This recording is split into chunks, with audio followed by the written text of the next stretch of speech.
नमस्कार, स्वागत है आप सभी का आज की खबर में। मैं हूं आपके साथ दीक्षा कोहली। अगले आधे घंटे में देखेंगे देश दुनिया की बड़ी खबरें। सबसे पहले नजर हेडलाइंस पर। छत्तीसगढ़ राज्य के रजत महोत्सव समारोह में शामिल हुए उपराष्ट्रपति।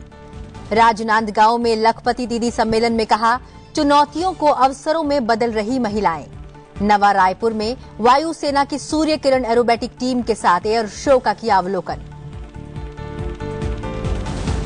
भारत और जापान की हिंद प्रशांत क्षेत्र के प्रति बड़ी जिम्मेदारी। 8वें भारत जापान हिंद प्रशांत मंच में बोले विदेश मंत्री डॉक्टर एस जयशंकर। कहा, पिछले कुछ दशकों में दोनों देशों के बीच साझेदारी हुई और मजबूत।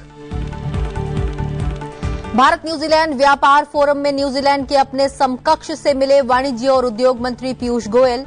दोनों देशों के बीच समुद्री, हवाई, शिक्षा, खेल, रक्षा और पर्यटन के क्षेत्र में आपसी साझेदारी को बढ़ाने पर चर्चा। न्यूजीलैंड के प्रधानमंत्री से भी की मुलाकात। महिला क्रिकेट विश्व विजेता टीम इंडिया ने प्रधानमंत्री नरेंद्र मोदी से की मुलाकात। भारतीय क्रिकेट के इस ऐतिहासिक पल को प्रधानमंत्री ने बताया देश की बेटियों की ताकत और सपनों की जीत।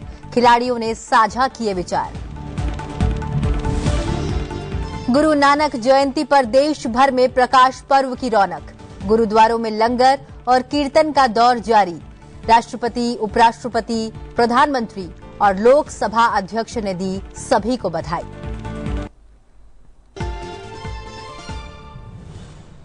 उपराष्ट्रपति सीपी राधाकृष्णन आज छत्तीसगढ़ के दौरे पर थे।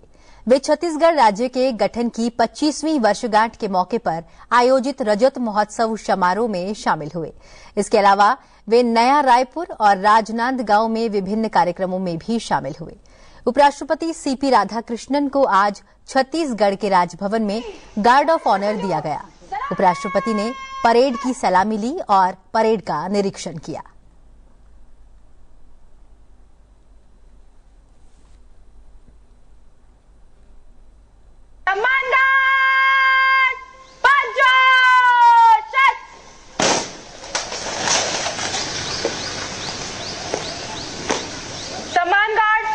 निरीक्षण के लिए तैयार है श्रीमान।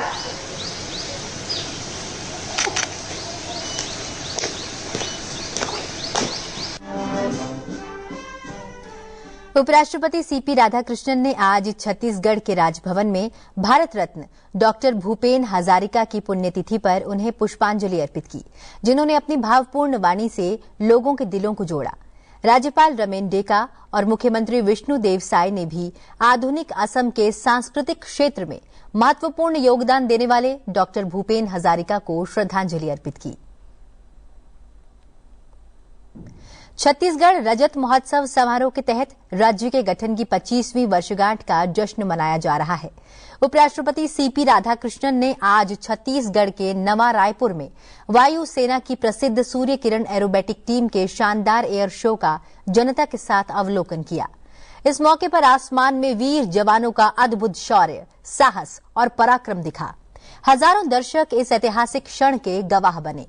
एरोबेटिक टीम के कौशल और सटीकता के इस अद्भुत प्रदर्शन ने देशभक्ति का माहौल पैदा किया। आकाश में कई फॉर्मेशन टीम द्वारा प्रदर्शन किया गया, जिन्हें देख सभी बेहद उत्साहित दिखे। इस मौके पर छत्तीसगढ़ के राज्यपाल रमन डेका, मुख्यमंत्री विष्णुदेव साय, विधानसभा अध्यक्ष डॉक्टर रमन सिंह भी उपस्थित थे। 1996 में गठित सूर्य किरण एरोबेटिक टीम अपनी सटीक उड़ान और शानदार हवाई प्रदर्शन के लिए प्रसिद्ध है। उपराष्ट्रपति आज नवा रायपुर में छत्तीसगढ़ राज्य के गठन की 25वीं वर्षगांठ के उपलक्ष्य में आयोजित रजत महोत्सव समारोह में शामिल हुए। इस मौके पर उन्होंने कहा कि 25 सालों में छत्तीसगढ़ सबसे युवा राज्य के आशाजनक और प्रगतिशील राज्य बनने की असाधारण यात्रा तय की है। उपराष्ट्रपति ने राज्य की 25 वर्ष की सफलतापूर्वक विकास यात्रा और रजत महोत्सव समारोह के लिए सभी को बधाई दी। उन्होंने छत्तीसगढ़ राज्य के गठन को पूर्व प्रधानमंत्री अटल बिहारी वाजपेयी की दूरदर्शिता का नतीजा बताया। उपराष्ट्रपति ने छत्तीसगढ़ राज्य से अपना जुड़ाव इसका जिक्र करते हुए कहा कि जब इस राज्य के गठन के लिए बिल लोकसभा में लाया गया था तो उन्होंने एक सांसद के तौर पर इसके पक्ष में वोट किया था। Over the course of 5 days, You all witnessed the beauty of Chhattisgarh's rich culture and glimpses of state glorious 25-year journey of developments. My heartiest congratulations to all of you for the successful organization of this vibrant festival 25 years of the Foundation Day. It was the vision of the foresight of the great Sri Atal Bihari Vajpayee ji which led the creation of Chhattisgarh on the 1st November 2000. I personally feel deeply connected with the creation of the state of Chhattisgarh as I was the Lok Sabha member of Parliament at the time and I voted for the state reorganization bill for creation of this great state Chhattisgarh. In these 25 long years of journey, the state has become an extraordinary state from being one of the India's youngest state to the becoming one of the most promising and progressive state. It is a remarkable journey of development, socially, economically, culturally and administratively. उपराष्ट्रपति ने कहा कि शांति सबसे जरूरी है, बिना शांति के विकास संभव नहीं है। उन्होंने वामपंथी माओवादियों से हथियार छोड़कर विकास की मुख्य धारा में शामिल होने की अपील की। उन्होंने कहा कि केंद्र और राज्य सरकार इस साल आतंकवाद को खत्म करने के लिए प्रतिबद्ध है। I appeal to all the Naxalites, please give up your arms and surrender to the state administration. मैं सभी इस विचार से जुड़े लोगों से आग्रह करता हूं, आह्वान करता हूं कि वे अपने शस्त्र समर्पित कर मुख्य धारा में शामिल हों। The end of red terrorism is being done by the new government of Chhattisgarh and also the great steps taken by the Pradhan Mantri Narendra Modi ji and Home Minister Amit Shah ji. They all work together to end this red terrorism. Through the tireless efforts of our central security forces, state police forces, the steadfast commitment of the central and the state governments, and the active cooperation of the local communities, peace and stability have been restored in these regions which were once affected by the terrorist violence. उपराष्ट्रपति CP Radhakrishnan ने कहा कि महिलाएं आज घरों से निकलकर देश के प्रशासन और आर्थिक उन्नति में भागीदार बन रही हैं। वे छत्तीसगढ़ के राजनांदगांव में आयोजित लखपति दीदी सम्मेलन को संबोधित कर रहे थे। उपराष्ट्रपति ने कहा कि इन 25 सालों में छत्तीसगढ़ ऊर्जावान राज्य के रूप में विकसित हो रहा है। आज पूरे देश के लिए बिजली सप्लाई कर रहा है। उपराष्ट्रपति ने कहा कि छत्तीसगढ़ में नक्सलवाद अंतिम सांसें ले रहा है और राज्य तेजी से प्रगति कर रहा है। उन्होंने कहा कि छत्तीसगढ़ और राजनांदगांव आज महिला सशक्तिकरण में मिसाल बन रहा है। महिला नेतृत्व विकास की भावना साकार हो रही है। We all know many parts of Chhattisgarh have been long affected by the left-wing extremist movement, or as we call Naxalism. I am glad that with the vision of Honorable PM Shri Narendra Modi ji and the efforts of the Honorable Union Home Minister Shri Amit Shah ji, along with the state government and the security forces, the Naxal problem is almost coming to an end. Now Chhattisgarh will be progressing even faster and faster. As we all know, our Chhattisgarh state and Rajnandgaon continue to lead as a torchbearer in the women's lift and women's freedom and women's development. Your hard work, sincerity and devotion is making everyone to feel that Viksit Bharat by 2047 is not a dream, but it is going to be the reality. Bharat is going to be the #1 country in the world by 2047. उपराष्ट्रपति ने कहा कि छत्तीसगढ़ राज्य के रजत महोत्सव समारोह में लखपति दीदी सम्मेलन महिला स्वावलंबन, महिला आत्मनिर्भरता, महिला उत्कृष्टता का प्रमाण है। ये पहल महिलाओं की शक्ति और संकल्प का प्रतीक है। उपराष्ट्रपति ने कहा कि लखपति दीदी योजना केवल आय का माध्यम नहीं है, यह स्वतंत्रता, सम्मान और आत्मविश्वास का प्रतीक है। On the sacred land of Ma Bambaleshwari Devi, women's empowerment, respect and upliftment have become the identity of our Rajnandgaon. Here, women's strength is not just an inspiration, but a synonym for change. And the other most appreciable thing is our Rajnandgaon is a symbol of women empowerment, not only in economics, but also in political leadership, where more than 1,000 women are serving as Panch, Sarpanch, Janpat and Jilla Panchayat members, showing the women lead the path at home and in public life also. On the behalf of the entire nation, I salute the Lakhopati Didis for your courage, your perseverance and your contribution to our democracy, and I am sure you are not going to stand alone as Lakhopati, but we are going to become the Kuropati Didi soon, that I am sure about it.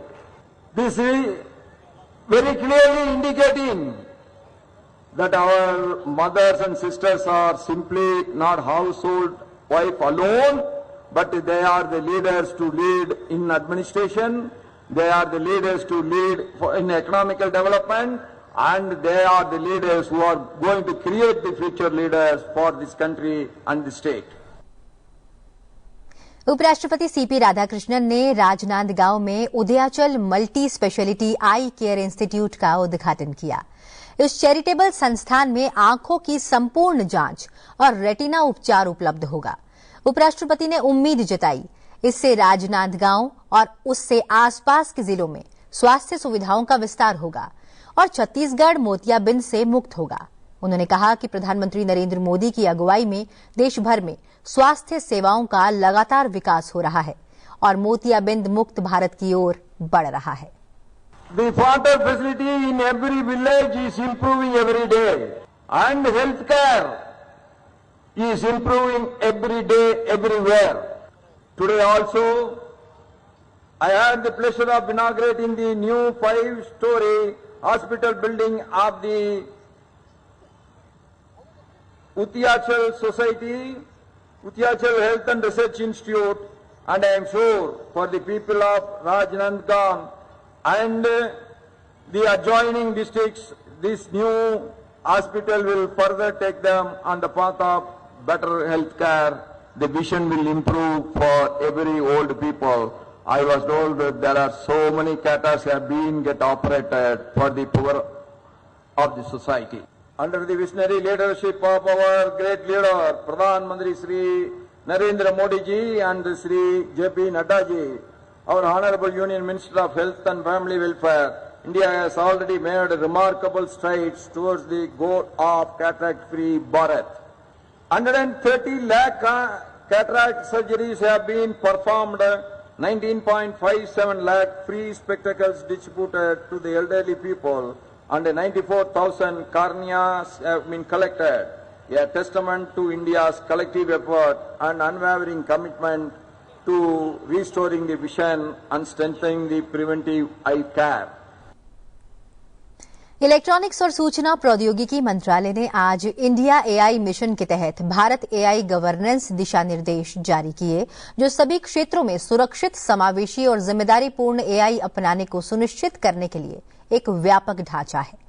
यह launch Bharat AI प्रभाव शिखर सम्मेलन 2026 से पहले एक महत्वपूर्ण मील का पत्थर है, क्योंकि भारत जिम्मेदार एआई शासन में अपने नेतृत्व को मजबूत कर रहा है। यह दिशा निर्देश अत्याधुनिक नवाचार को बढ़ावा देने और व्यक्तियों एवं समाज के लिए जोखिमों को कम करते हुए भी सभी के लिए एआई को सुरक्षित रूप से विकसित और लागू करने के लिए एक मजबूत शासन ढांचे का प्रस्ताव करते हैं। इस ढांचे में 4 प्रमुख घटक शामिल हैं। नैतिक और जिम्मेदार एआई के लिए 7 मार्गदर्शक सिद्धांत, एआई शासन के 6 स्तंभों पर प्रमुख सिफारिशें, लघु, मध्यम और दीर्घकालिक समय सीमाओं के लिए तैयार एक कार्य योजना, पारदर्शी और जवाबदेह एआई परिनियोजन सुनिश्चित करने के लिए उद्योग, डेवलपर्स और नियामकों के लिए व्यवहारिक दिशा निर्देश। इसके मूल में एआई से मानवता की सेवा और संभावित नुकसानों को दूर करते हुए लोगों के जीवन को लाभ पहुंचाना सुनिश्चित करते हुए मानव केंद्रीयता है। देश के 19-20 फरवरी 2026 को नई दिल्ली में इंडिया एआई इम्पैक्ट समिट 2026 की मेजबानी के लिए तैयार होने के साथ ये घोषणाएं सुरक्षित, समावेशी और विस्तार योग्य एआई नवाचार को बढ़ावा देने की दिशा में भारत की यात्रा में एक महत्वपूर्ण मील का पत्थर है।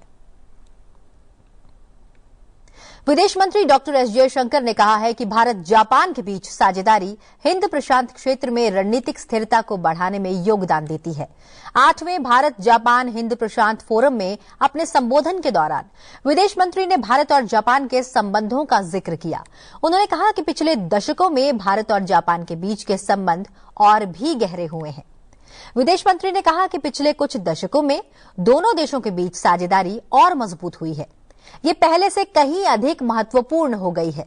उन्होंने कहा कि भारत जापान साझेदारी को अपनी क्षमताओं का लाभ उठाने, आपूर्ति श्रृंखलाओं को मजबूत करने और आर्टिफिशियल इंटेलिजेंस, सेमीकंडक्टर, महत्वपूर्ण खनिजों, स्वच्छ ऊर्जा और अंतरिक्ष में निवेश पर ध्यान केंद्रित करना चाहिए। Our partnership that has deepened so much in the last few decades has greater value than ever before. It serves to enhance strategic stability in the Indo-Pacific and contribute to the economic one at a global level. Maintaining a free and open Indo-Pacific is a stronger imperative, but also a more complex challenge. Our bilateral relationship responds to the changing global scenario, and that is reflected in the deepening of cooperation across multiple domains. विदेश मंत्री ने कहा कि दो प्रमुख लोकतंत्रों और समुद्री राष्ट्रों के रूप में भारत और जापान की हिंद प्रशांत के प्रति बड़ी जिम्मेदारी है और हिंद प्रशांत महासागर पहल में योगदान को आगे बढ़ाने की क्षमता है। प्रधानमंत्री नरेंद्र मोदी और जापान की प्रधानमंत्री साने ताकाइची की हालिया बातचीत पर जोर देते हुए डॉक्टर जयशंकर ने कहा कि यह दोनों देशों द्वारा अपनी साझेदारी को दी जाने वाली प्राथमिकता को दर्शाता है। The recent conversation between Prime Minister Modi and Prime Minister Takaichi, as soon as she assumed office, is testimony to the priority that we both attach to it.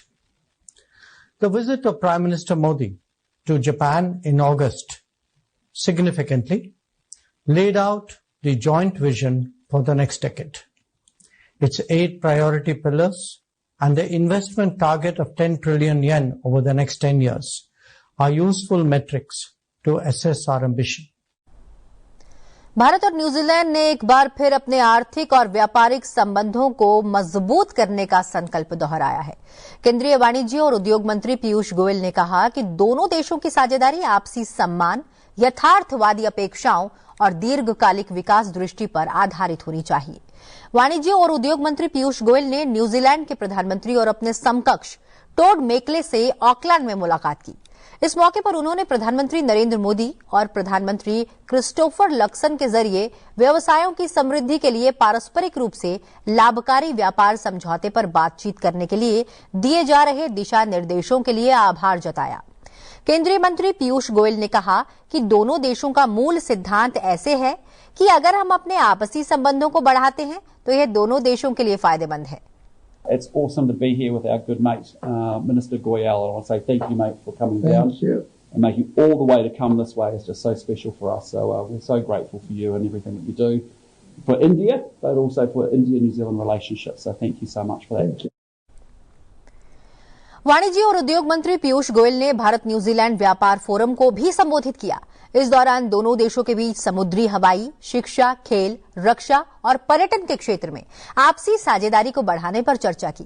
साथ ही उन्होंने दोनों देशों के बीच साझेदारी के दायरे का विस्तार करने के लिए समुद्री, एरोस्पेस, रक्षा, शिक्षा, खेल और पर्यटन सहित अधिक सहयोग के क्षेत्रों पर भी प्रकाश डाला। I think friendship and trade and partnership with countries like New Zealand will help our people aspire big, will help our people meet the needs of New Zealand, as well as provide opportunities for our people in terms of business, jobs, capability to learn about better and higher productivity farming back home in India. So we've been trying to, in this trade negotiation, go beyond the traditional tariff negotiations or reduction in tariff to newer ways to expand this relationship. केंद्रीय मंत्री पीयूष गोयल ने कहा कि समावेशी एवं सतत विकास हमारे दर्शन का मूल है। उन्होंने कहा कि भारत को निवेश का एक आकर्षक गंतव्य बनाने के सभी प्रयास किए जा रहे हैं। उन्होंने कहा कि भारत और न्यूजीलैंड के बीच मुक्त व्यापार समझौता न केवल व्यापार को बढ़ाएगा बल्कि दोनों देशों के बीच संबंधों को मजबूत कर ढेरों अवसर भी प्रदान करेगा। From a fragile 5 to the top 5, it's been a relentless pursuit to promote ease of doing business, to attract investments through laying down the red carpet, eliminating red tapeism, making it easier to do business in India through lesser compliances, lesser tax burdens. We've continuously been reducing taxes, both direct and indirect. And I have no doubt in my mind, a potential free trade agreement with New Zealand will not only strengthen our trade and investment ties, but will give a big message to the world that New Zealand and India have come closer together. They're going to work together for a better future.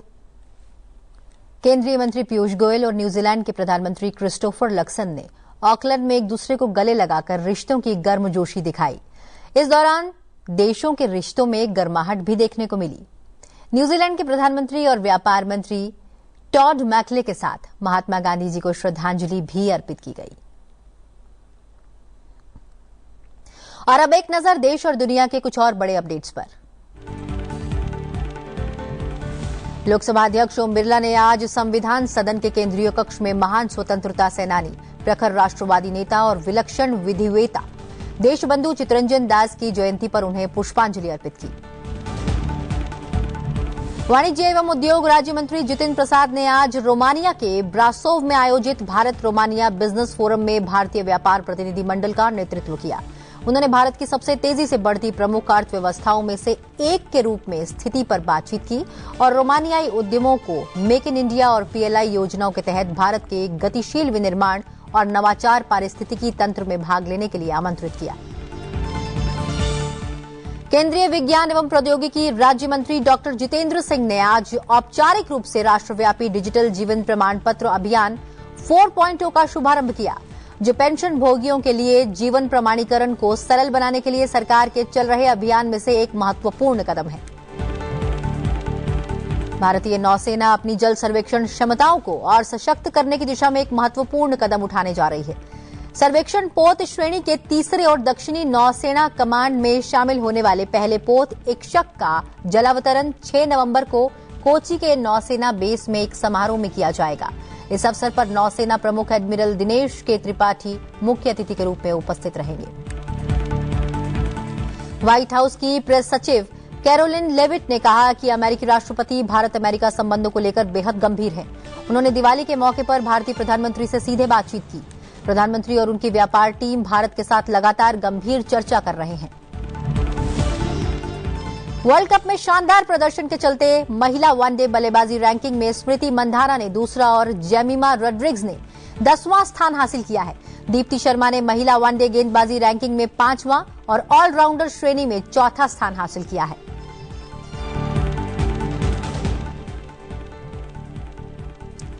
महिला विश्व cup 2025 का खिताब विजेता भारतीय team की आज प्रधानमंत्री नरेंद्र मोदी से मुलाकात के लिए उनके आवास पर पहुंची। टीम ने रविवार को नवी मुंबई में खेले गए फाइनल मुकाबले में दक्षिण अफ्रीका को 52 रनों से हराकर अपना पहला खिताब जीता था। प्रधानमंत्री नरेंद्र मोदी ने टीम को शानदार जीत के लिए बधाई देते हुए भारतीय क्रिकेट के इस ऐतिहासिक पल को देश की बेटियों की ताकत और सपनों की जीत बताया। हरमनप्रीत कौर की अगुवाई में रविवार को टीम इंडिया ने महिला वनडे विश्व कप 2025 के फाइनल में दक्षिण अफ्रीका को 52 रनों से हराकर पहली बार आईसीसी ट्रॉफी जीती थी। और अब देखते हैं देश के अलग अलग राज्यों से जुड़ी हुई खबरें। मध्य प्रदेश के मुख्यमंत्री मोहन यादव ने राज्य विधानसभा में पूर्व मुख्यमंत्री अर्जुन सिंह की जयंती पर उन्हें पुष्पांजलि अर्पित की। इस अवसर पर विधानसभा अध्यक्ष नरेंद्र सिंह तोमर और विपक्ष के नेता उमंग सिंघार सहित कई अन्य नेता भी मौजूद थे। उत्तर प्रदेश के मुख्यमंत्री योगी आदित्यनाथ ने लखनऊ के डालीबाग में आर्थिक रूप से कमजोर वर्ग के लाभार्थियों को 72 फ्लैट सौंपे। ये फ्लैट अवैध कब्जे से मुक्त कराई गई जमीन पर बनाए गए हैं। उत्तराखंड के मुख्यमंत्री पुष्कर सिंह धामी ने देहरादून में स्पर्श हिमालय महोत्सव 2025 के समापन सत्र में भाग लिया। उन्होंने कहा कि इसमें पूरे देश और दुनिया के संस्कृत प्रेमी, कला प्रेमी, साहित्य प्रेमी और अनेक विद्वानों का संयोजन हो रहा है।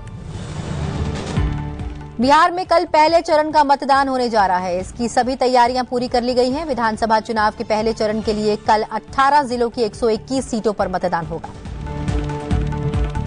जम्मू कश्मीर के किश्तवाड़ जिले के छात्रू इलाके में आज सुबह सुरक्षा बलों और आतंकवादियों के बीच मुठभेड़ हो गई। इसके बाद सुरक्षा बलों ने पूरे इलाके को घेर लिया और सर्च ऑपरेशन लगातार जारी है।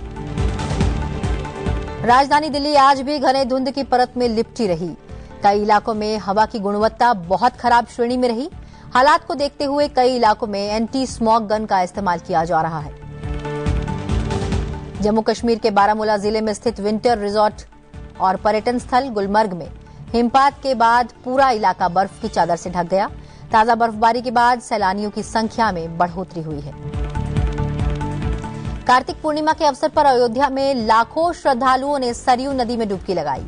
इस मौके पर श्रीराम जन्मभूमि मंदिर और हनुमानगढ़ी में भक्तों की भारी भीड़ देखी गई। कार्तिक पूर्णिमा के अवसर पर ओडिशा में बोईता बंदना उत्सव मनाया गया। इस दौरान लोगों ने केले के तने से बनी छोटी छोटी सजी हुई नाव में दीपक और प्रसाद रखकर उन्हें नदियों में प्रवाहित किया।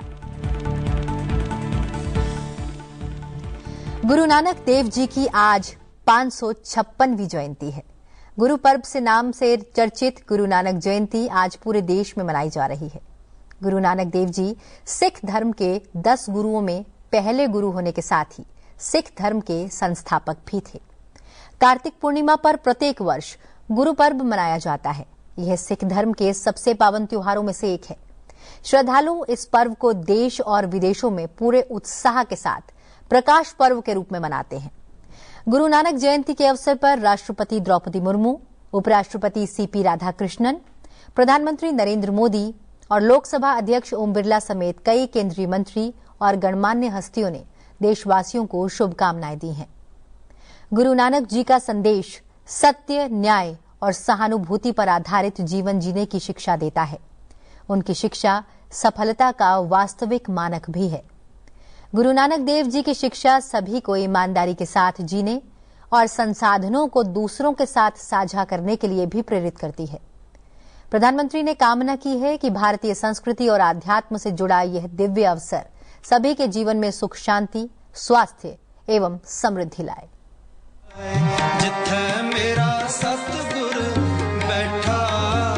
जो बोले सो निहाल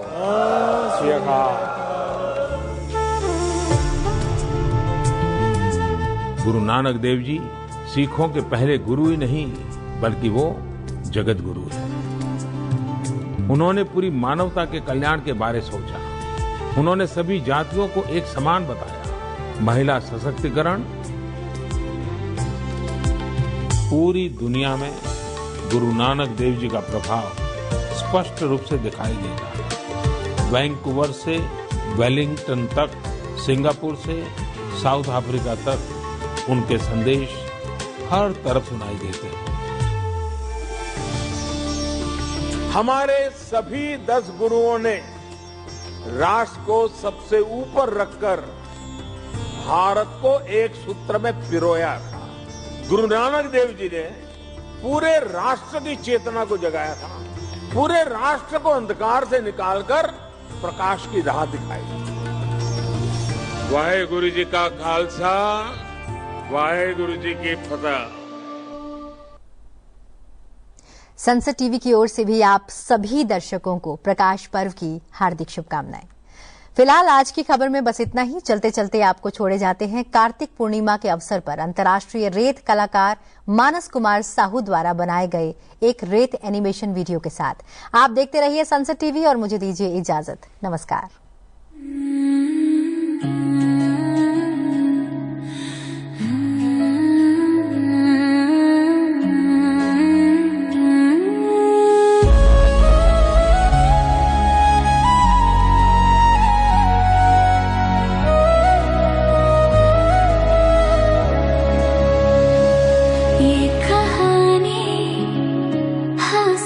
बेटों की और सीधा माताओं की कार्तिक के महीने में हम मोदी का गना अगमा बोई पनगवा थोई पनगवा तोरा मसा का धरा